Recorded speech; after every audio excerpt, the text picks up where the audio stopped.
তো হচ্ছে জয়শঙ্করের সাথে বৈশা বলতেছে সব চ্যালেঞ্জ ইন্ডিয়ার সাথে বৈশা সামলাই নেবে। উনার এত ইন্ডিয়া প্রেম কই থেকে আসে কে জানে। তুই সাহেবের হাত দেখেন দেখেছেন, আর জয়শঙ্করের হাত দেখেন, প্রভু আর ভৃত্যের হাত।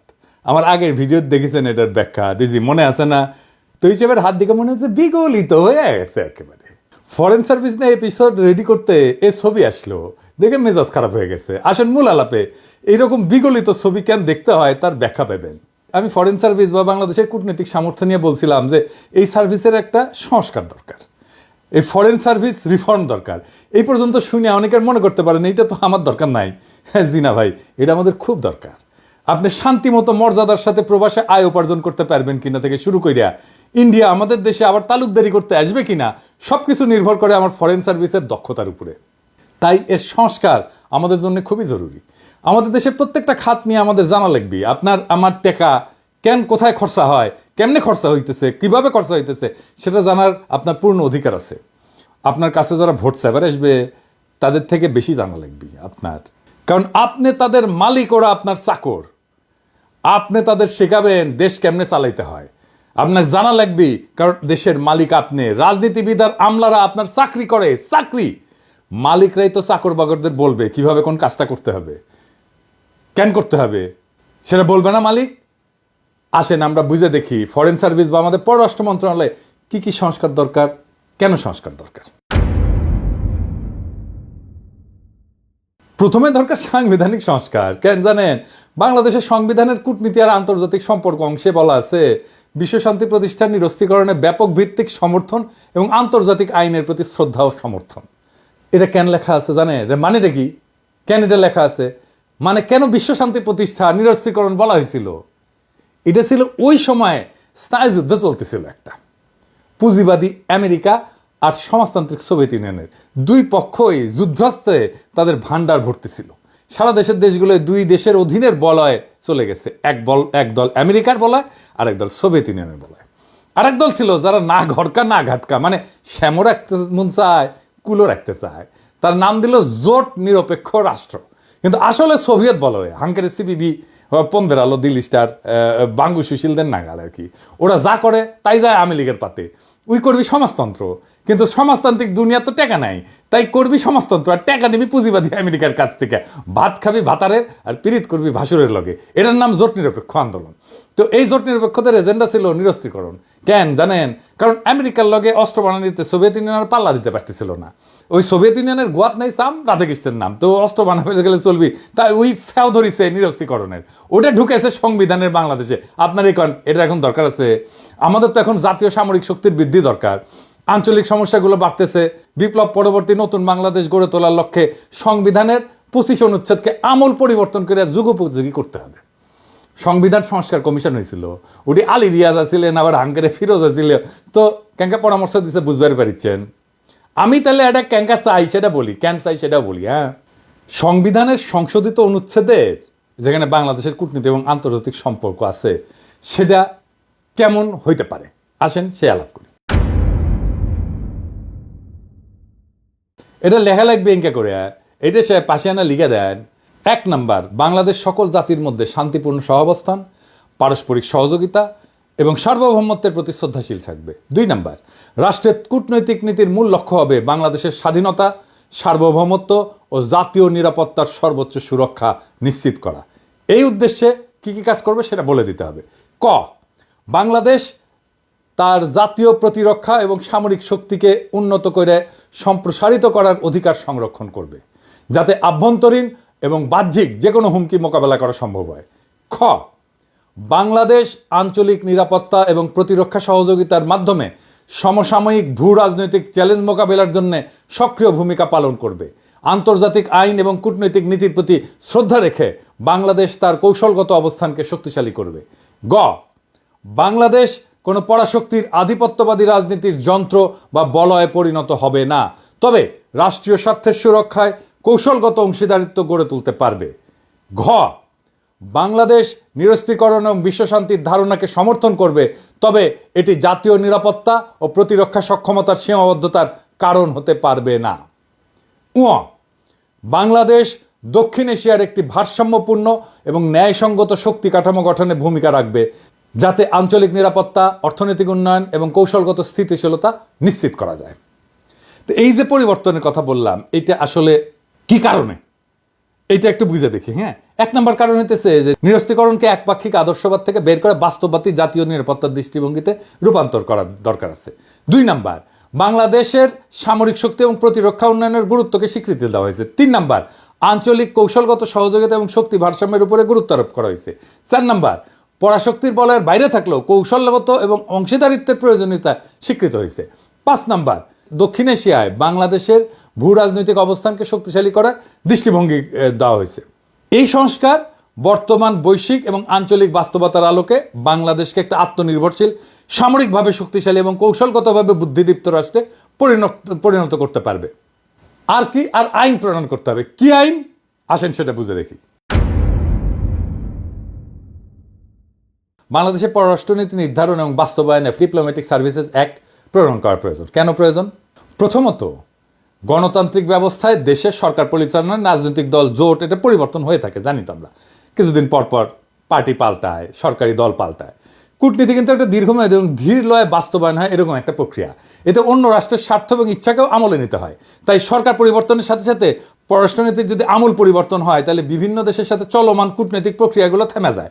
রাজনৈতিক দলগুলো দেশে যেভাবে রাষ্ট্র চালায়, রাষ্ট্র সাজায়, সরকার, আমলা, পুলিশ টুলিশ, প্রশাসন, সবকিছুতে বিচার ব্যবস্থা, সবকিছুতে লোক বদলায়, একইভাবে বিদেশেও একই কাজ করতে চায় সে।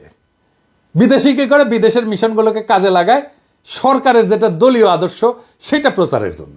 এই আওয়ামী লীগের বিগত 15-16 বছরে বাংলাদেশের পররাষ্ট্রনীতির অন্যতম প্রধান লক্ষ্য ছিল হাসিনা, তার বাপ, তার দলকে মহিমান্বিত করা এবং ভারতের কাছে জনগণের স্বার্থ বিকায় দিয়া শেখ হাসিনার গদিকে সুসংহত করা। এই কাজ করতে যে আমাদের কূটনীতি স্বৈরাচারের প্রোপাগান্ডা মেশিনারি হিসেবে বিনা ভোটের নির্বাচন, নিশি ভোটের নির্বাচন, বিরোধী রাজনীতিক সহ সাধারণ মানুষকে হত্যা, গুম, সাজানো মামলায় গ্রেপ্তার করা, শ্রমিকের ন্যায্য অধিকার হরণ, সংবাদপত্র মিডিয়ার টুটি চাইপা ধরা, ডিজিটাল সিকিউরিটি অ্যাক্ট সহ হাসিনার সমস্ত গণবিরোধী, মানবতা বিরোধী অপরাধের ছাপাই গিয়ে গেছে 15 বছর ধরে এই আমাদের কূটনৈতিক সার্ভিস। বাংলাদেশের পররাষ্ট্রনীতি যেন আর কোনো শাসকের, জালেমের, ফ্যাসিবাদী শক্তির মুখপাত্রে পরিণত হইতে না পারে, এই জন্য অতি শীঘ্রই বাংলাদেশ ডিপ্লোম্যাটিক সার্ভিসেস অ্যাক্ট প্রণয়ন করা প্রয়োজন। এই আইন না হইলে বাংলাদেশের পররাষ্ট্র সার্ভিসকে আবারও কোনো না কোনো ফ্যাসিবাদী শক্তির মাউথপিস হিসেবে ব্যবহার করার চেষ্টা চালাবে নিশ্চিত, এবং করেও ফেলবে। এই আইনের কোন অংশে কি কি থাকবে এটা একটু বুঝে দেখি। প্রথম অংশে থাকবে পররাষ্ট্রনীতির লক্ষ্য, অভিষ্ট এবং মৌলিক নীতিমালাগুলো। দ্বিতীয় অংশে থাকবে বাংলাদেশের কূটনীতির আইনি কাঠামো কীরকম হবে। আইনটার তৃতীয় অংশে বাংলাদেশের কূটনৈতিক কাঠামো, নাগরিকদের কি কি সেবা প্রদান করবে। আইনটার চতুর্থ অংশে কি থাকবে, কূটনীতিকদের নিয়োগ, পদমর্যাদা, প্রশিক্ষণ, পদোন্নতি, বিশেষ বোর্ড, বেতন ভাতা, এগুলোর জন্য বিশেষ বোর্ড, বিদেশে নতুন মিশনের স্থাপনের প্রক্রিয়া সহজীকরণ, পৃথক উইং বন্ধ কইরা মিশনে কর্মরত পেশাদার কূটনীতিক এবং অপেশাদার জনবল তাদের পদায়ন পররাষ্ট্র মন্ত্রণালয়ে করা সহ নানা প্রশাসনিক বিষয়াদি থাকবে। এই বিষয়টা আমি পরে আবার আলাপ করব। আমি আইনের লোক না, কিন্তু তাও যদি আমাকে কয় আমি ড্রাফট করে দিলাম ইনি, লাগলি কইেন মেলা তো বেকার খাইটলাম, এটাও এনে খাইটা দিলাম ইনি। এবার আসেন মিশনের সংখ্যা নিয়ে কথা বলি। 2025 সালে বাংলাদেশ বিশ্বের 35তম বৃহত্তম অর্থনীতির দেশে পরিণত হবে, মাশাআল্লাহ। জাতিসংঘের তথ্য মতে 23 সালে জনসংখ্যার বিচারে বাংলাদেশ বিশ্বের 8ম বৃহত্তম দেশ। আমাদেরও বিশ্বের 8ম বৃহত্তম অর্থনীতি হওয়া উচিত। ইংরেজিতে তো কছে, তো ইংরেজি যখন কছে তখন ঠিকই কছে, কিন্তু বাংলাদেশের কূটনৈতিক র্যাঙ্কিং কত? এই যে LOWY ইনস্টিটিউট গ্লোবাল ডিপ্লোমেসি ইন্ডেক্সে এই কূটনৈতিক শক্তিমত্তার র্যাঙ্কিং করে। এখানে বাংলাদেশ বিশ্বের 46তম দেশ এই র্যাঙ্কিংয়ে। আপনি 8ম বৃহত্তম জনসংখ্যার দেশ, আপনার 35তম অর্থনীতির দেশ, আর কূটনৈতিক শক্তিতে 46 নাম্বার। এটা হইল 3 দিকে আধিপত্যবাদী ভারত পরিবেষ্টিত চীনের মতো বৃহৎ শক্তির পাশে অবস্থিত দেশের কূটনৈতিক প্রয়োজনের বিচারে এটা কোনো শক্তি। আপনার অবস্থা ক্যাঙ্কা হবে জানেন? গরিবের সুন্দরী বউয়ের মতো, সবার ভাবি হবেন। তাই হয়েছে, হাসিনা সরকার তো ইন্ডিয়াকে পাশে বেঁধে দিত, সেটা তো জানে নিজের নেই। আর তাইলে আসলে দেখি জনসংখ্যা অর্থনৈতিক আকারের কাছাকাছি কয়েকটা দেশের তুলনায় এই যে বাংলাদেশের LOWY institute global diplomacy index আছে না, এর র্যাঙ্কিং ও মিশনের সংখ্যাগুলো একটু আলাদা আলাদা করে দেখি। এটা সাহেব আপনি পাশে লিখে দেন, সবাই দেখুক। এইখানে আমরা কোন দেশ, জনসংখ্যা র্যাঙ্কিং কি, মিশন সংখ্যা কি এবং ডিপ্লোম্যাটিক র্যাঙ্কিং কি। পাকিস্তান জনসংখ্যা র্যাঙ্কিংয়ে পঞ্চম দেশ, মিশনের সংখ্যা 121 আর ডিপ্লোম্যাটিক র্যাঙ্কিং 27। নাইজেরিয়া জনসংখ্যা র্যাঙ্কিং ষষ্ঠ, মিশনের সংখ্যা 116, ডিপ্লোম্যাটিক র্যাঙ্কিং অবশ্য করা হয়নি। ব্রাজিল জনসংখ্যা র্যাঙ্কিং সপ্তম, মিশনের সংখ্যা 205 আর ডিপ্লোম্যাটিক র্যাঙ্কিং দশম। বাংলাদেশ জনসংখ্যা র্যাঙ্কিং অষ্টম, মিশনের সংখ্যা 82 মাত্র আর ডিপ্লোম্যাটিক র্যাঙ্কিং 46। রাশিয়া জনসংখ্যার বিচারে নবম, মিশনের সংখ্যা 300 আর ডিপ্লোম্যাটিক র্যাঙ্কিং ষষ্ঠ।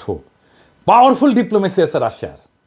মেক্সিকো জনসংখ্যা র্যাঙ্কিং দশম, মিশনের সংখ্যা 150, ডিপ্লোম্যাটিক র্যাঙ্কিং 14তম। ইথিওপিয়া জনসংখ্যা র্যাঙ্কিং 11তম, মিশনের সংখ্যা 101। ইথিওপিয়ারও আমাদের চাইতে 20টা মিশন বেশি আছে, এটার অবশ্য র্যাঙ্কিং করা হয়নি। জাপান জনসংখ্যা র্যাঙ্কিং 12তম, মিশনের সংখ্যা 247, ডিপ্লোম্যাটিক র্যাঙ্কিং চতুর্থ। ভেরি পাওয়ারফুল ডিপ্লোমেসি জাপানের। এবার দেখি অর্থনীতির আকার অনুসারে র্যাঙ্কিং কেমন। ধরেন থাইল্যান্ড অর্থনীতির আকারে র্যাঙ্কিং হইতেছে 30তম, মিশনের সংখ্যা 112 আর ডিপ্লোম্যাটিক র্যাঙ্কিং 39তম। ফিলিপাইন অর্থনীতির আকার 31তম, মিশনের সংখ্যা 109টা আর ডিপ্লোম্যাটিক র্যাঙ্কিং 40তম। ভিয়েতনাম অর্থনীতির আকার 32তম, মিশনের সংখ্যা 102 আর ডিপ্লোম্যাটিক র্যাঙ্কিং 40তম। নরওয়ে অর্থনীতির আকার 33তম, মিশনের সংখ্যা 100, ডিপ্লোম্যাটিক র্যাঙ্কিং 42তম। মালয়েশিয়া অর্থনীতির আকার 34তম, মিশনের সংখ্যা 110, ডিপ্লোম্যাটিক র্যাঙ্কিং 35তম। আর বাংলাদেশ 35তম অর্থনীতি, মিশনের সংখ্যা 82 আর ডিপ্লোম্যাটিক র্যাঙ্কিং 46তম। ইরান অর্থনীতির আকার 36, আমাদের খুবই কাছাকাছি, মিশনের সংখ্যা 125, এটার অবশ্য র্যাঙ্কিং করা হয়নি ডিপ্লোম্যাটিক র্যাঙ্কিং। ডেনমার্ক অর্থনীতির আকার 37তম, মিশনের সংখ্যা 100 আর ডিপ্লোম্যাটিক র্যাঙ্কিং 43তম। এবার আসেন প্রতিবেশী দেশগুলোর সাথে আর একটা একটু তুলনা করি, মানে জনসংখ্যার বিচারে অর্থনীতির আকার, জিডিপির আকারে অর্থনীতি, জিডিপির আন্তর্জাতিক বাণিজ্য নির্ভরতা 2021 সালের ডেটা অনুসারে, প্রবাসী নাগরিকের সংখ্যা, মিশন সংখ্যা।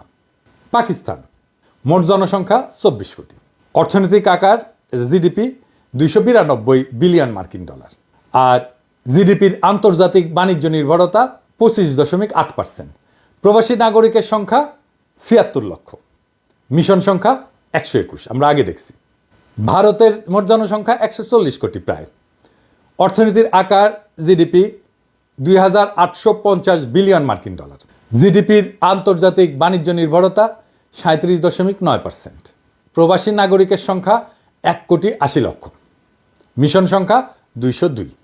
বাংলাদেশের মোট জনসংখ্যা আমরা জানি যে প্রায় 17 কোটি, আমাদের অর্থনীতির আকার 446 বিলিয়ন মার্কিন ডলার, জিডিপির আন্তর্জাতিক বাণিজ্য নির্ভরতা অনেক বেশি 35.3%। প্রবাসী নাগরিকের সংখ্যা 74 লক্ষ, মিশন সংখ্যা 82।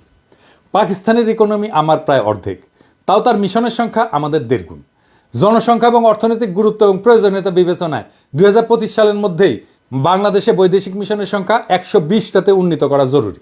তো আমরা অনেকে মনে করি যে বিদেশে যে মিশন টিশন আছে তারা শুধু খরচা করে, আয় হয় না, মানে এগুলা খরচার খাত, এটার ফাউল কথা।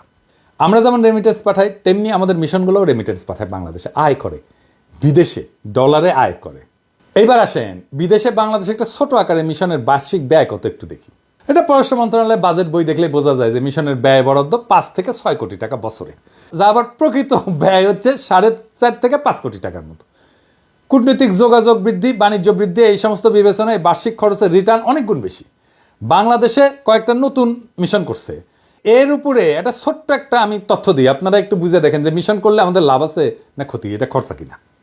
ধরেন এই যে ব্রাজিলের রাজধানী, এখানে মিশন স্থাপনের আগে রপ্তানি ছিল 110 মিলিয়ন মার্কিন ডলার, মিশন স্থাপনের পরে রপ্তানি হয়েছে 179 মিলিয়ন মার্কিন ডলার। রপ্তানি বৃদ্ধি কত হয়েছে? প্রায় 593 কোটি টাকা। খরচা কত মিশনের? প্রায় 8.5 কোটি টাকার মতো। মিশন খোলার পরে চুক্তি হয়েছে কয়টা? 4টা চুক্তি হয়েছে। যা বাজেট খরচা যেটা, তার তুলনায় আয় বৃদ্ধি কত? 6,839%। 6,839%। আদিস আবাবা এখানে মিশন স্থাপনের আগে রপ্তানি হয়তো 5.1 মিলিয়ন মার্কিন ডলার, স্থাপনের পরে হয়েছে 13 মিলিয়ন মার্কিন ডলার। রপ্তানি বৃদ্ধি হয়েছে কত? প্রায় 68 কোটি টাকা। আর বাজেট কত? প্রায় 6.5 কোটি টাকার মতো। মিশন খোলার পরে চুক্তি হয়েছে কয়টা? একটা চুক্তি হয়েছে। বাজেটের তুলনায় আয় বৃদ্ধি কত হয়েছে? 1030%। মেক্সিকো সিটি মিশন স্থাপনের আগে রপ্তানি ছিল 181 মিলিয়ন মার্কিন ডলার। রপ্তানি মিশন স্থাপনের পরে কত হয়েছে? 381 মিলিয়ন মার্কিন ডলার। বছরের রপ্তানি বৃদ্ধি হয়েছে কত? 1720 কোটি টাকা। মিশনের বাজেট কত? মাত্র 7 কোটি টাকা। মিশন খোলার পরে চুক্তি হয়েছে কত? 2টা চুক্তি হয়েছে। বাজেটের তুলনায় আয় বৃদ্ধি কত হয়েছে? 24,500%। এই যা বুঝা, মিশন স্থাপনের আগে রপ্তানি ছিল 2 মিলিয়ন মার্কিন ডলারের মতো। মিশন স্থাপনের পরে রপ্তানি হয়েছে প্রায় 4 মিলিয়ন মার্কিন ডলার। বছরে রপ্তানি বৃদ্ধি হয়েছে 16 কোটি টাকা। বাজেট কত? 7 কোটির মতো। মিশন খোলার পরে চুক্তির সংখ্যা কি? 2টা। বাজেটের তুলনায় আয় বৃদ্ধি কত হয়েছে? 230%। তো মিশন খুললে টাকা টাকা, তো মিশন খুললেন না কেন? আপনার শক্তিও বাড়বে, ব্যবসাও বাড়বে, আয় রোজগার বাড়বে, মাশাল্লাহ। তা আপনি মিশন খুলেন না কেন? বুদ্ধি বেশি। কেন মিশন খুলেন না জানি তো, কারণ আপনার বুদ্ধি বেশি, আক্কেল কম, অথবা প্রশাসনের সাথে পারেন না, অথবা অর্থ মন্ত্রণালয়ের সাথে পারেন না, আপনার আর্গুমেন্টই তুলে ধরতে পারেন না। এবার আসেন আরেকটা বিষয় নিয়ে আলাপ করি। পররাষ্ট্র সার্ভিসের জন্য ফরেন সার্ভিস বোর্ড, এইটার একটা জরুরত আছে। এটা আবার কি? কূটনৈতিক সার্ভিস একটা বিশেষায়িত সার্ভিস, মানে যার কাজের লক্ষ্য, মূল্যায়নের পদ্ধতি, কাজের ধরন, সেবা গ্রহণকারীরা এরা ভিন্ন, মানে বাংলাদেশের মতো না আর কি, অন্যান্য মন্ত্রণালয়ের মতো না। এ কাজের জন্য উপযোগী পরিচালনা পদ্ধতিতে প্রথাগত যে আমলাতন্ত্র আমাদের ব্যুরোক্রেসি আছে, এটা থেকে ভিন্ন হইতে হবে। এই বিবেচনায় কূটনৈতিক সার্ভিসের নিয়োগের যোগ্যতার মাপকাঠি ভিন্ন হওয়া প্রয়োজন, এর প্রশিক্ষণ পদ্ধতি ভিন্ন হওয়া প্রয়োজন। বিশেষভাবে কূটনীতিকদের মূল্যায়নের একটা মাপকাঠি আছে, মানে কি ভালো কাজ করতেছে না খারাপ কাজ করতেছে। এইটা আবার করছে কি, এটা একটা সিস্টেম আছে, নাম হচ্ছে APA, অ্যানুয়াল পারফরমেন্স এগ্রিমেন্ট। এটা আবার ইন্ডিয়া করে দিছে, বুঝছাও। এটা দিয়ে আমাদের কূটনীতিকদের দক্ষতা মাপে। হ্যাঁ, এটা ইন্ডিয়া ব্যানে দিছিল। এটা কি, এটা একটা বুঝে দেখি এই APA এটা কি আর এটা কেমনে কাজ করে। এটা হলো একটা প্রশাসনিক দলিল আর কি। এটা মূলত সরকারি সংস্থাগুলো মানে কাজ কি কি করছে এটা মূল্যায়নের জন্য ব্যবহার করা হয়। বাংলাদেশে এটা সরকারি প্রতিষ্ঠানের কার্যকারিতা মূল্যায়ন, জবাবদিহিতা বৃদ্ধি এবং দক্ষতা উন্নয়নের লক্ষ্যে প্রণয়ন করা হয়েছে বলে বলা হয়েছে। এটার মূল উদ্দেশ্য হয়েছে কি পরিমাণে কাজ সে দিচ্ছে, ডেলিভার করছে, এটা মেজার করা, মানে এটা পরিমাপ করা। প্রত্যেকটা মন্ত্রণালয়, বিভাগ, সরকারি সংস্থার বার্ষিক একটা টার্গেট তৈরি করা এবং সেটা অর্জন করতে পারছে কিনা সেটা পর্যালোচনা করা। এটা দায়বদ্ধতা এবং স্বচ্ছতা এটা নিশ্চিত করা, কাজের প্রতি জবাবদিহিতা নিশ্চিত করা এবং স্ট্র্যাটেজিক পরিকল্পনা, কৌশলগত পরিকল্পনা, নীতিগত লক্ষ্য বাস্তবায়ন এবং সরকারি সেবা উন্নত করা, সরকারি খাতের ব্যয় ব্যবস্থাপনা, সম্পদের কার্যকর ব্যবহার নিশ্চিত করা। কিন্তু বাংলাদেশের কূটনীতিকদের মূল্যায়নে এই APA কেন ব্যবহার করা যাবে না, এটা একটু বুঝে দেখে। এটা খুব ইন্টারেস্টিং ব্যাপার, একাডেমিক, কিন্তু বুঝলে এটা সুবিধা আছে আমাদের সবারই। কূটনীতিকদের কাজের প্রকৃতি অত্যন্ত গতিশীল এবং জটিল। তাদের কার্যকারিতা শুধুমাত্র প্রশাসনিক চুক্তি দেওয়া মাপা কঠিন। কূটনীতির ক্ষেত্র হচ্ছে পরিস্থিতি ভিত্তিক এবং রাজনৈতিক। এটা শুধু সংখ্যাভিত্তিক মানদণ্ড দিয়ে বিচার করা যায় না। APA সংখ্যাভিত্তিক মানদণ্ড। কূটনীতিক কাজ দীর্ঘমেয়াদী প্রভাব ফেলে, যা বার্ষিক মূল্যায়নে ধরা যাবে না। মানে আপনার এটা ফল আসতে যদি 5 বছর সময় লাগে, তাহলে আপনি 1 বছরের মধ্যে কি দেখবেন? দেখতে পাবেন না তো কিছুই। দ্বিপাক্ষিক এবং বহুপাক্ষিক সম্পর্ক, বিদেশি লবিং, প্রভাবশালী রাষ্ট্রের সাথে নীতিগত বোঝাপড়া, এগুলো সরাসরি APA-তে দেখাই যায় না। এটাই আসলে কূটনৈতিক সার্ভিসের মূল কাজ। তাহলে আপনি APA দিয়ে করবেন কি এদের জন্য? এটা ছাড়াও সরকারের কিন্তু একটা ওভারঅল হাসিনার আমলে ভারতীয় পরামর্শ APA ছাড়াও NIS বলে একটা জিনিস তৈরি করছে। এটা একটা হাস্যকর পদ্ধতি। NIS দিয়া কোন মন্ত্রণালয় কত ভালো কাজ করতেছে, কত দক্ষ, সেটা বের করা হয়। কিন্তু ইন্টারেস্টিং হয়েছে, NIS দিয়ে যে সমস্ত মন্ত্রণালয়কে দক্ষ বলে বলা হয়েছে সেগুলোই হইতেছে সবচেয়ে দুর্নীতিগ্রস্ত এবং সবচেয়ে অদক্ষ মন্ত্রণালয়। আসেন এটা বুঝে দেখে এটা কিরকম। বাস্তবে যে সমস্ত মন্ত্রণালয় সবচেয়ে দুর্নীতিগ্রস্ত এবং অদক্ষ, তারাই এই যে মূল্যায়ন পদ্ধতি, এই যে NIS আর APA বললাম, এতে শ্রেষ্ঠ মন্ত্রণালয় হিসেবে স্বীকৃতি পাইছে। এটাতে কৃত্রিমভাবে সাজানো রিপোর্টের মাধ্যমে প্রশাসনকে দক্ষ এবং দুর্নীতিমুক্ত দেখানোর চেষ্টা করা হয়। বাস্তবে জনগণের সেবা নিশ্চিত করতে এই পদ্ধতিগুলা কোনো কার্যকর পরিবর্তন আনতে পারেনি। দুর্নীতির জন্য কুখ্যাত মন্ত্রণালয়গুলো বারবার শ্রেষ্ঠত্বের পুরস্কার পেয়েছে। আমি উদাহরণ দিই, সড়ক পরিবহন সেতু মন্ত্রণালয়, মানে যেটা ওকা, ওই যে কাউয়া কাউয়া, ওই কাউয়া আসছে, কাউয়া এটা সাহেব, কাউয়ার সাউন্ড দেন অনেকদিন পরে, জোরে দেন, আরো জোরে, আরো জোরে, হচ্ছে। হ্যাঁ, তো এইখানে তারা কিভাবে কাজ করছে, কি দুর্নীতি করছে আমরা তো জানি। আর কি গৃহায়ন এবং গণপূর্ত মন্ত্রণালয়, হ্যাঁ, সরকারি ভবন নির্মাণ উন্নয়নে, এটা সাধারণ ঘটনা তো দুর্নীতিতে। শিক্ষা মন্ত্রণালয়, যেখানে প্রশ্নভাস, নিয়োগে দুর্নীতি এবং শিক্ষা খাতের মানের যে অবনতি ঘটছে, সেটা তো এই শিক্ষা মন্ত্রণালয় দীপুমণি করছে, তাই না? সেটা নাকি বেস্ট পারফর্মিং মন্ত্রণালয়। তাহলে চিন্তা কর, স্বাস্থ্য মন্ত্রণালয় কি হয়েছে এটা তো আমরা জানি, এখনো স্বাস্থ্য মন্ত্রণালয় সেইটা জন্য ঢুকতেছে। এই এপিআর এনআইএস এটা জনগণের সাথে প্রতারণা করে এক ধরনের ব্র্যান্ডিং টুল। এটা ব্যর্থ, অপ্রাসঙ্গিক। প্রকৃত জবাবদিহিতা, সুশাসন এবং দুর্নীতির বিরুদ্ধে কঠোর ব্যবস্থা নেওয়ার জন্য নতুন কার্যকর বাস্তবসম্মত মূল্যায়ন পদ্ধতি দরকার। আপনারাই বলেন যে সড়ক, গণপূর্ত, স্বাস্থ্য, শিক্ষা যদি সেরা মন্ত্রণালয়ের সার্টিফিকেট পায়, তাহলে ইন্ডিয়া আমাদের কেমন চাপা ম্যাট দিতেছিল তাদের একটা সিস্টেম করে দিয়া। এনআইএস আর এপিআই কিন্তু ইন্ডিয়া করে দিছে, বুঝছেন? আমাদের ব্যুরোক্রেসিও তারা এইভাবে খোড়া করে দিছিল। কূটনীতিকদের পদোন্নতি এই সমস্ত মূল্যায়নের নিরীক্ষা হওয়া উচিত না। সবচেয়ে ভয়ানক যে জুলুম হাসিনা সরকার পররাষ্ট্র সার্ভিসের সাথে করছে তা হলো নিষেধাজ্ঞার ভোটের কারিগর অ্যাডমিন ক্যাডারদের অধীনে পররাষ্ট্র সার্ভিসের পদোন্নতির ব্যবস্থা করে দিছে। চিন্তা করেন, যেখানে পররাষ্ট্র সার্ভিসের পদ শূন্য থাকার পরও পদোন্নতি দেওয়া হয়নি, হাস্যকর সব অজুহাত দেখায়, সেখানে ভোট চুরির কারিগরেরা পদ শূন্য না থাকলেও পদের চেয়ে দ্বিগুণ, 3 গুণ সংখ্যায় পদোন্নতি পেয়েছে। এটা হাস্যকর অজুহাত বলি। অ্যাডমিন ক্যাডারের একই ব্যাচের অফিসারদের পদোন্নতি হয়নি বলে পররাষ্ট্র ক্যাডারের পদ শূন্য থাকলেও তাদেরকে পদোন্নতি দেওয়া হয়নি 2-3 বছর ধরে। আমি আগের এপিসোডে এই কথা বলছিলাম। কাজে পররাষ্ট্র সার্ভিসের পদোন্নতি ফরেন সার্ভিস বোর্ডের মাধ্যমে হইতে হবে। আর্মির পদোন্নতি যেভাবে হয় আর্মির বোর্ডের মাধ্যমে, তাদের বিশেষ ভাতাদি, সন্তানদের লেখাপড়ার খরচ, মেডিকেল, বিশেষায়িত দক্ষতা সম্পন্ন বাইরের কাউকে মিশন পররাষ্ট্র মন্ত্রণালয়ে সাময়িকভাবে যে প্রেষণ করা হবে, সেই পদায়নের প্রক্রিয়া, রাষ্ট্রদূত, সিনিয়র পদগুলোতে পদায়নের ক্ষেত্রে এই বোর্ড সুপারিশ করবে। আর কিছু উইং আছে, এগুলো আসলে বন্ধ করে দেওয়া উচিত। বিদেশে মিশনগুলোতে বাণিজ্য, প্রবাসী কল্যাণ, স্বরাষ্ট্র, ইকোনমিক, এগুলো বিভিন্ন মন্ত্রণালয়ের জনবল কাজ করতেছে। সমস্যা সেটা না। কোনো মিশনে বিশেষায়িত লোকবল প্রয়োজন হইলে পররাষ্ট্র মন্ত্রণালয় চাহিদার ভিত্তিতে পররাষ্ট্র মন্ত্রণালয়ের মাধ্যমে প্রেষণে, ডেপুটেশনের লোক পাঠানো যাইতেই পারে। সমস্যা অন্য জায়গায়। সমস্যা হলে এই উইংগুলো স্থাপন করা হয় বেশিরভাগ ক্ষেত্রে পররাষ্ট্র মন্ত্রণালয়ের কোনো অনুমতিই নেওয়া হয় না। মানে চিন্তা করে, যারা কাজ করতেছে, যাদের সাথে তাকে কাজ করবে, তাদের আসলে প্রয়োজন আছে কিনা সেটা জানার প্রয়োজন মনে করে না। মানে এখন লোক পাঠানো লাগবি, এরা বিদেশের প্রশাসন ক্যাডার এইরকম জাউরমি করে এরা। তো অনুমতি ছাড়া যেগুলো খোলা হয়েছে পররাষ্ট্র মন্ত্রণালয়, যেমন সুইজারল্যান্ডে লেবার উইং, কায়রোতে লেবার উইং, ইতালিতে ডিফেন্স উইং, অস্ট্রেলিয়াতে লেবার উইং, এগুলো খুলছে পররাষ্ট্র মন্ত্রণালয়ের সাথে কোনো আলোচনা ছাড়াই। পশ্চিমা দেশগুলোতে বাংলাদেশের অদক্ষ, সীমিত দক্ষতা সম্পন্ন লোকদেরকে মধ্যপ্রাচ্য বা মালয়েশিয়ার মতো চুক্তিভিত্তিক নিয়োগ দেওয়া সম্ভব না জেনেও কেবলমাত্র বিশাল সাইজের অ্যাডমিন ক্যাডারের লোকদেরকে জায়গা দেওয়ার জন্য আর সচিব, মন্ত্রী, আমলাদেরকে প্রোটোকল দেওয়ার জন্য এই সমস্ত অপ্রয়োজনীয় উইং খোলা হয়েছে। মধ্যপ্রাচ্যে বাংলাদেশি কর্মী ভাইরা বেশি সংখ্যায় থাকলেও আরামায়েশের জন্য লেবার উইং, পাসপোর্ট উইং, এসব উইং খোলা হয়েছে ইউরোপ, আমেরিকা, অস্ট্রেলিয়া। কি মজা! এবার আসেন পাসপোর্ট উইং নিয়ে যখন আন্তর্জাতিক সিভিল এভিয়েশনের জন্য এমআরপি বাধ্যতামূলক করা হইল, তখন পররাষ্ট্র মন্ত্রণালয় চাইছে পাসপোর্ট অধিদপ্তর থেকে পাসপোর্টের কাছে দক্ষ, অভিজ্ঞ নন ক্যাডার জনবল। কিন্তু অ্যাডমিন ক্যাডার ওই দেশে তো মৌকা পাওয়া গেছে, নিজেদের বিদেশে পোস্টিংয়ের সুযোগ পাওয়া গেছে। পররাষ্ট্র মন্ত্রণালয়ের মতামতের বাইরে যায় বিভিন্ন দেশে পাসপোর্ট উইং খোলা হয়েছে, সেখানে প্রায় সব অফিসার অ্যাডমিন ক্যাডার নিয়োগ দিছে। কেন রে ভাই? অবিলম্বে এই সমস্ত উইং বন্ধ করে পররাষ্ট্র মন্ত্রণালয়ের মতামত অনুযায়ী মিশনে কাজের পরিধি এবং প্রয়োজনীয়তা অনুযায়ী পাসপোর্ট কাজের দক্ষ পাসপোর্ট অধিদপ্তরের লোকবল দিতে হবে। লেবার উইংগুলো বন্ধ করে যেখানে প্রয়োজন আছে সেখানে শুধুমাত্র পররাষ্ট্র মন্ত্রণালয়ের মতামত অনুযায়ী আন্তর্জাতিক শ্রম আইনের দক্ষ, সেবার মানসিকতা আছে এরকম অ্যাটাশে নিয়োগ দেওয়া যেতে পারে, খরচও কমবে। এবার আসেন উইঙ্গার সাংগঠনিক নিজেদের জন্য মজার কি ব্যবস্থা করে নিয়েছে প্রশাসন ক্যাডার।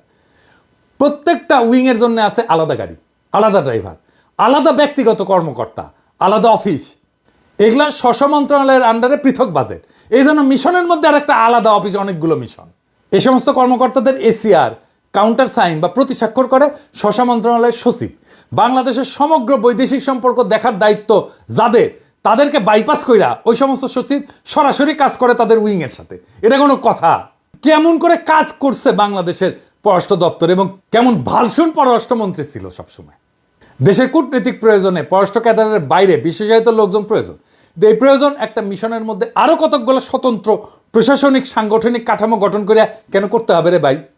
কেন প্রশাসন ক্যাডারের জুনিয়র কর্মকর্তারা বিদেশে গাড়ি বিলাস করবে? দেশে যেভাবে লয় লস্কর সহ আরামাইশা থাকে, সেভাবে বিদেশেও বউ বাচ্চার প্রয়োজনে গাড়ির ব্যয় কেন দেশের গরিব মানুষ দেবে? আর মজা হইলো দেশে যে বিশেষভাবে গাড়ির মালিক হয়ে যায়, তার সেই গাড়ির জন্য আবার বিদেশে বসেও রক্ষণাবেক্ষণ বাবদ টাকা তোলে, বুঝছাও। একদিকে দেশে গাড়ি উবারে দেয় অথবা আত্মীয় স্বজনের কাছে বর্গা দেয়, আবার বিদেশের সরকারি খরচে গাড়ি হাঁকায়, দেশের ভাড়াঘাটা গাড়ির ব্যয় বাবদ তোলে, আবার রাতের ভোটের কারিগরদের খুশি করার জন্য কি ব্যবস্থাই না করছে হাসিনা।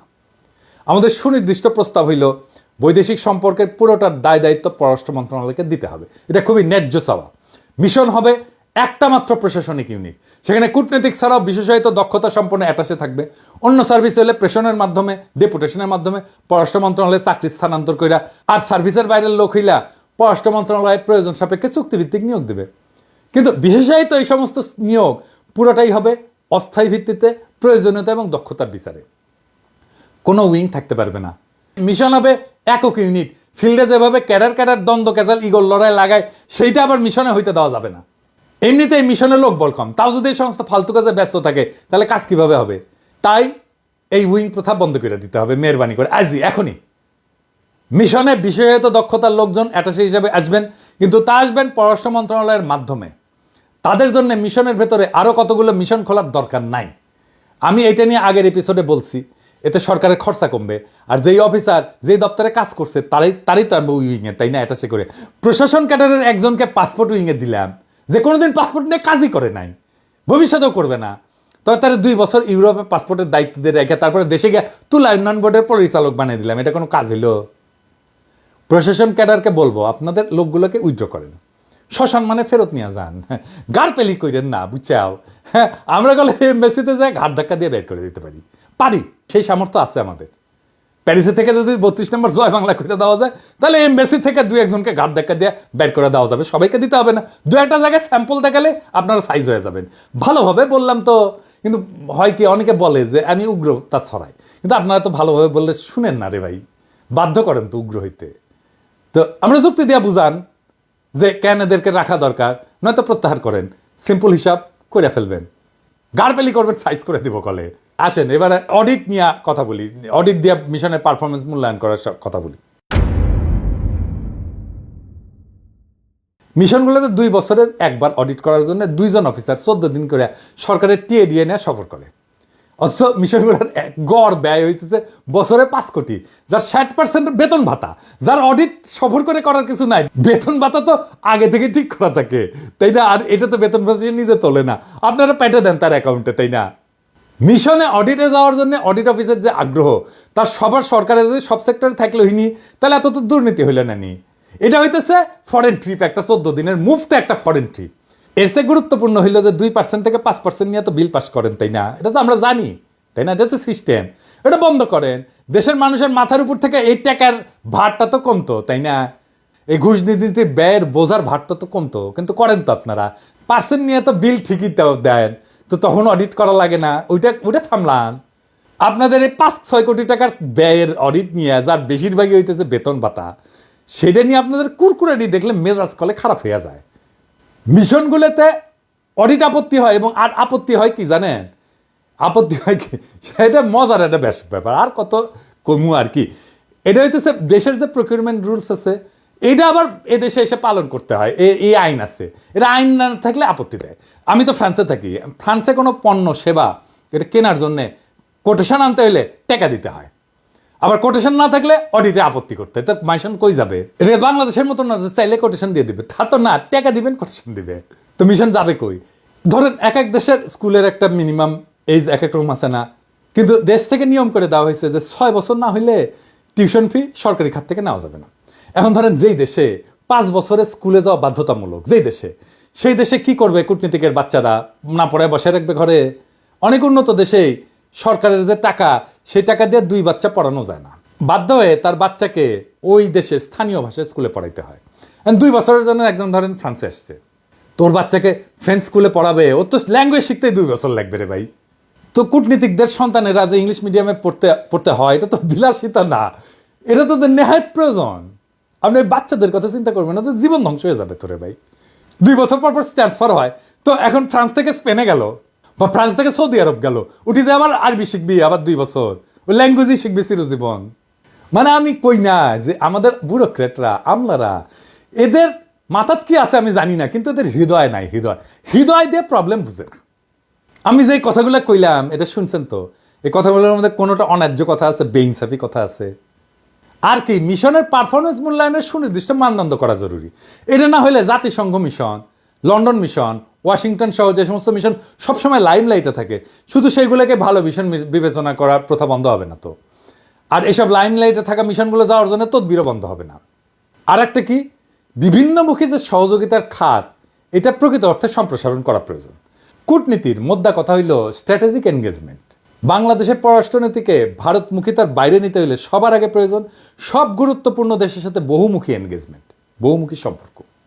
অর্থনীতির বিভিন্ন ক্ষেত্রে, শিল্প, সংস্কৃতি সহ সম্ভাব্য সকল ক্ষেত্রে সরকার টু সরকার engagement, people to people engagement, বিভিন্ন বেসরকারি প্রতিষ্ঠানের এনগেজমেন্ট, এইগুলো করতে হবে। তাহলে বিপ্লব পরবর্তী নতুন বাংলাদেশের জন্য উপযুক্ত পররাষ্ট্রনীতি বাস্তবায়ন সম্ভব হবে। বিভিন্ন শক্তি কেন্দ্রের সাথে বহুমুখী সম্পর্কে এনগেজমেন্ট বাড়লেই বাংলাদেশের উপর থেকে ভারতীয় আধিপত্য খতম হবে। আর কোনোদিন হাসিনার মতো কোনো সরকার বাংলাদেশকে ভারতের গোলামে পরিণত করতে পারবে না। প্রধান উপদেষ্টা এবং পররাষ্ট্র উপদেষ্টা এগুলো অতি দ্রুত বুঝলে ভালো। তো আমরা তো অনেক কিছু বললাম, বিশ্লেষণ করলাম, সমস্যাগুলো দেখাইলাম, সমাধান দিকগুলো তুলে ধরলাম, কিন্তু কথা শুধু বোঝার মধ্যে থেমে থাকলে তো হবে না, কিছু বদলাবে না। সত্যিকারের পরিবর্তন আসে যখন আমরা সচেতন হই, সক্রিয় হয়ে দায়িত্ব নিয়ে কাজ করি। আপনার, আমাদের প্রত্যেকের ভূমিকা আছে। এই দেশ তো আমাদেরই, তাই না? এই রাষ্ট্র আমাদের, এর ভবিষ্যৎও আমাদের। কেবল অভিযোগ করে থেমে থাকলে তো কিছু বদলাবে না। আমাদের জানতে হবে, বুঝতে হবে, প্রশ্ন করতে হবে, আর প্রয়োজনে দৃঢ়ভাবে দাবি তুলতে হবে। একটা শক্তিশালী পররাষ্ট্রনীতি, দক্ষ কূটনৈতিক সার্ভিস আর ন্যায়ভিত্তিক প্রশাসন গড়ে তোলার লড়াই শুধু কোনো একক ব্যক্তির দায়িত্ব না, এটা পুরো জাতির সংগ্রাম। এই জন্যে আমরা এই সংগ্রামের পথে নামছি এবং সবাইকে বুঝাই। আসেন সবাই মিলে একটা আত্মনির্ভরশীল, সম্মানজনক, শক্তিশালী বাংলাদেশ গড়ে তুলি। ইনকিলাব জিন্দাবাদ।